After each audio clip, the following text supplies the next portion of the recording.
Pipe ও ফিটিংসের অভ্যন্তরীণ বাজারের আকার প্রায় 10,000 কোটি টাকার, আর প্রতি বছর বাড়ছে 15 থেকে 20% হারে। দ্রুত বাড়তে থাকা বাজারের 80% বেশি চাহিদা আবার মেটাচ্ছে দেশীয় প্রতিষ্ঠানগুলো। তবে দেখতে সুন্দর আর নান্দনিক ডিজাইন হলেই হয় না, পাইপ ও ফিটিংসের বাজার ধরতে দরকার গুণগত মানের নিশ্চয়তা। শনিবার রাজধানীতে আয়োজিত বার্ষিক সম্মেলনে যোগ দিয়ে এমন অভিজ্ঞতার কথা জানান সারা দেশ থেকে আগত সিলমুনের ডিলাররা। শুধু ভালোবাসা দিয়ে, আবেগ দিয়ে আমাদেরকে ধরে রাখতে পারবেন না।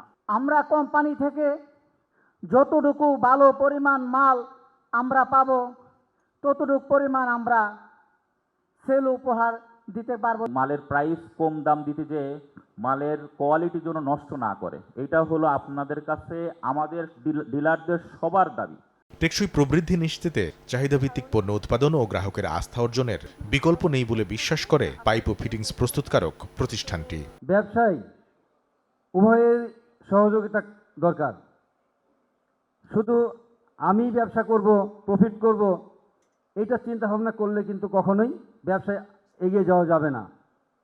উইন উইন সিচুয়েশন থাকতে হবে, আপনাকেও প্রফিট করতে হবে, কোম্পানিকেও প্রফিট করতে হবে। সবচেয়ে বেশি ইম্পর্টেন্ট হচ্ছে বিশ্বাস, ট্রাস্ট, যেটা আমরা বলি বিল্ড করা, রিলেশনশিপ বিল্ড করা। কোয়েশ্চেন হচ্ছে কেন আমরা এত কোয়ালিটিতে ফোকাস করি? কারণ যখন আমরা একটা প্রোডাক্ট মার্কেটে দিই,